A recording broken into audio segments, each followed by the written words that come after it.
Nag-iisip ka pa rin ba ng ulam na lulutuin? Yung tipong madali, mabilisan at syempre masarap. Alam nyo, maraming nagre-request sa akin ng mga ganong klaseng ulam. Kasi nga, ang mga tao ngayon, di ba, balik sa normal na on the go. Kaya eto, meron akong isi-share sa inyo. 2 dishes pa. At siguradong magugustuhan nyo to.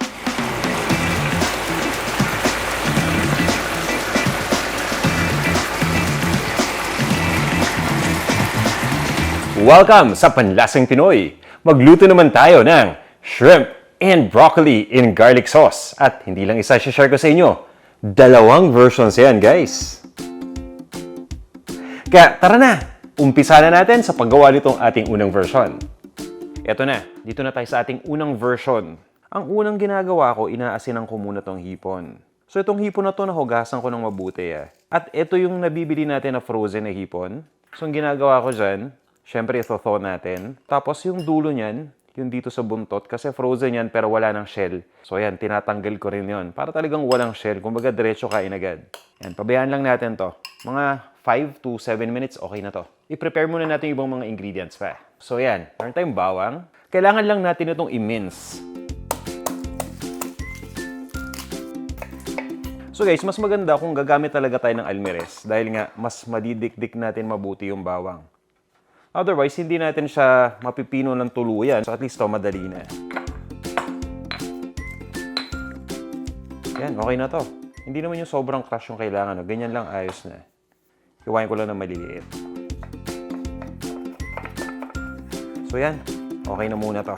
Ilalagay ko muna tong garlic natin dito sa isang bowl. Yan. Kumuha din ako ng konti.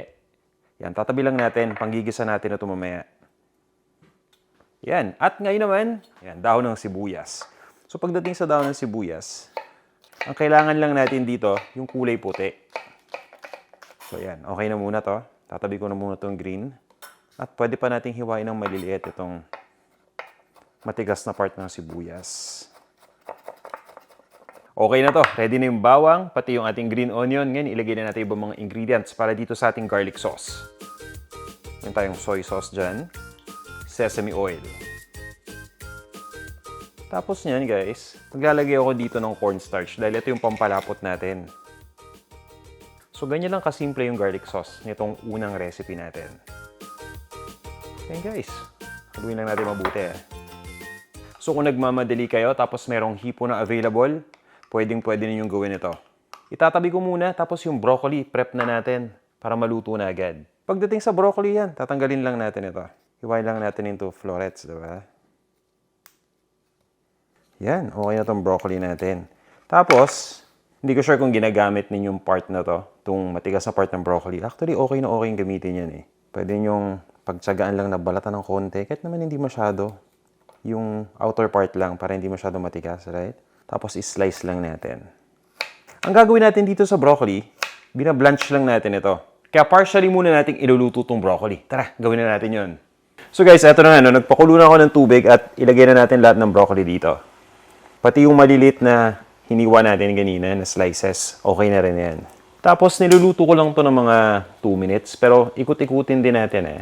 Eto nga, meron ako ditong tubig na may yelo. So dyan natin ilalagay yung broccoli mamaya once maluto natin para ma-stop yung cooking process. Makikita ninyo na malambot na yan tapos yung kulay mare-retain. Guys, at this point, okay na tong broccoli natin. So, kunin lang natin tong bowl na may malamig na tubig. Yan, didiretso ko lang. Yan nga guys, no? Once na malagay na natin yung broccoli dito, pabayaan lang natin hanggang sa hindi na maging mainit yung broccoli. Tatabi ko lang, ha?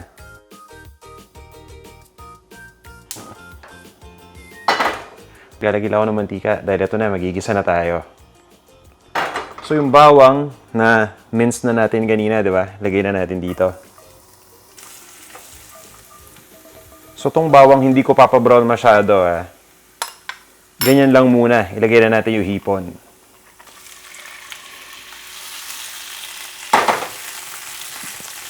Tapos, igisa lang natin to. Yan, lutuin muna natin yung isang side ng shrimp. Mga 1 minute muna, tapos ibaliktad natin. So, hindi ko nilalakasan masyado yung heat natin. Kumbaga, naka-medium lang yan para dahan-dahan yung pagkakaluto natin sa hipon at para rin hindi mag-brown kagad yung bawang. Gusto kasi natin na maluto hanggang yung kaloob-looban ng hipon. Ayaw natin na yung labas lang, tapos pag kinain natin, ilaw naman yung hipon, di ba? Kasi mabilis lang lutuin to eh. So, siguraduhin natin na lutong-luto na talaga.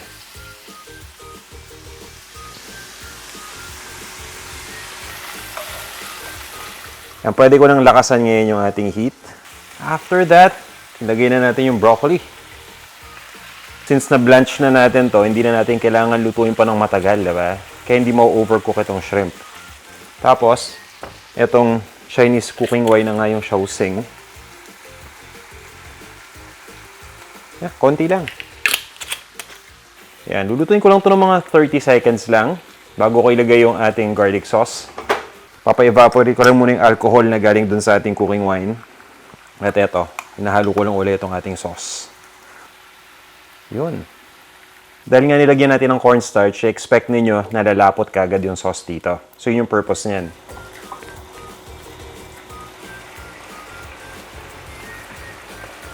And yan guys, at this point, okay na to.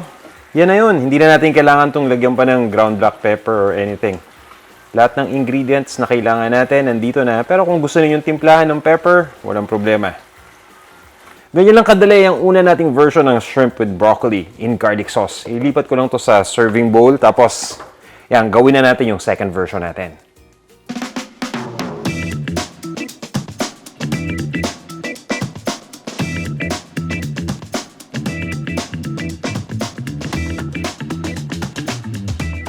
Okay guys, next, yung second version natin.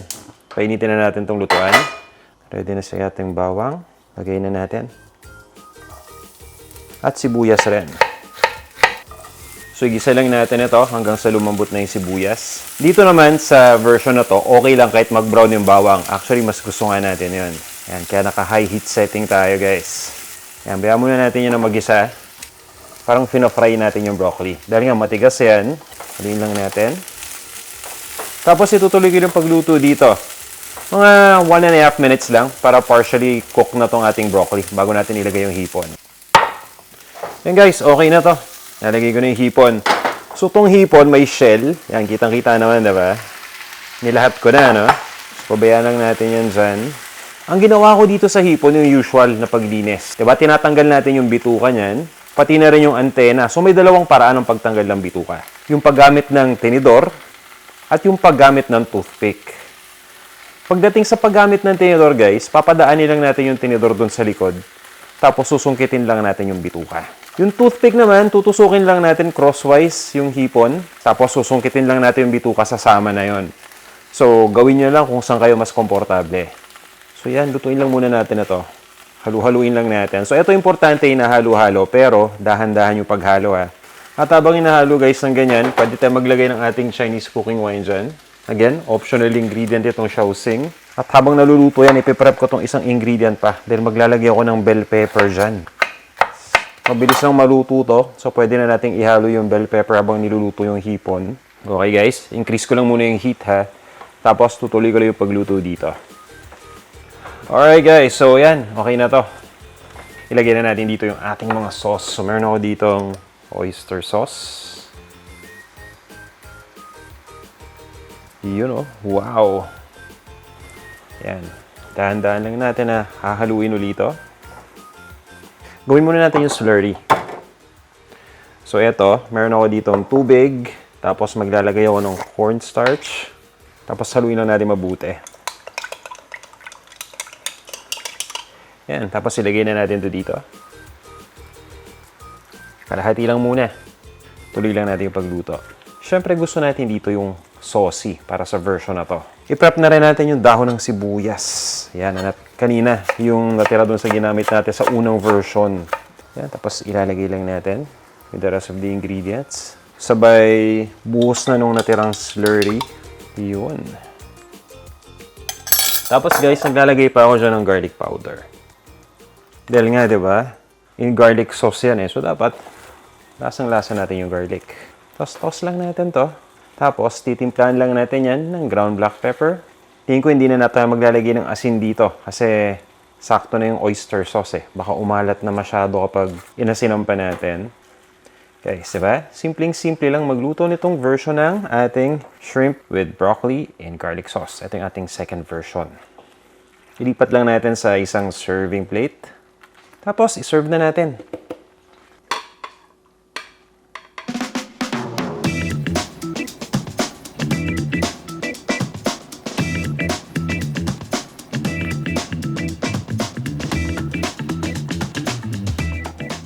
Ito na yung pinaka-paborito kong part ng show eh.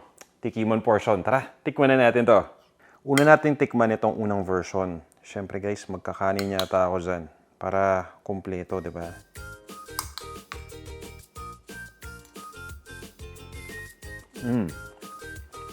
Sobrang lasa ng sauce niya, ang sarap. Masasabaw mo talaga siya sa kanin. Yun nga lang, mapaparami yung kanin mo. Actually guys, ang sarap. At itong broccoli nga, dun nga sa pagkakalambot niya, di ba? Mukha namang hindi malambot kasi blinanch natin. Akala mo hilaw pa, no? May crunch. Pero hindi matigas. Tama lang. So that's really good. Next. Yan. Tikman natin yung may sauce muna.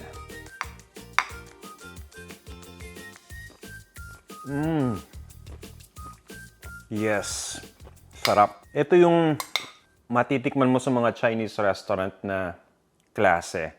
Although, leveled up yung lasa nito for some reason. Di ko alam, baka siguro dun sa nilagay natin na cooking wine. Pero, yun nga, no, hindi naman sa pagiging bias dahil ako nagluto, no? Pero, I would say na yes, mas okay yung version na to. Mas naging malasa. Tapos, yung ingredients, guys, na ginamit natin, yung flavor kasi, naging balance eh. Kumbaga, hindi siya overpowering. And yung bell pepper rin, nakatulong din yung flavor nito. Yung sweet na bell pepper flavor. Ang sarap. Yung naging main component ng sauce eh. So, sweet siya because of the bell pepper. Tapos yung oyster sauce, humalo. Ngayon guys, dito magkakatalo yan eh. Kasi kapag ganito yung ulam mo, di ba? Hihimayin mo yan. So, itong ulo ng hipon guys, nandito yung lasa. Oh, wow. Alam mo, magkakamay na lang ako. Ako ang pinaka-paborito ko dito, sasabihin ko sa inyo mamaya. Kayo ba? Anong mas gusto nyo dito sa dalawa?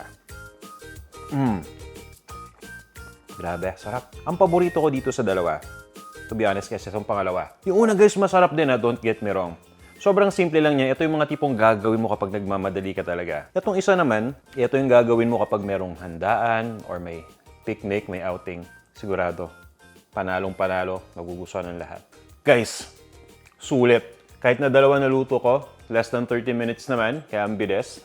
Pagdating naman sa lasa, parehong masarap. Kanya-kanya lang talaga ng preference, diba? Sana natulungan ko kayo na makapag-decide kung ano yung ulam na lulutuin ngayong araw na to, ha? Subukan nyo tong ating easy featured recipes para naman matikman ninyo kung gaano talaga to kasarap.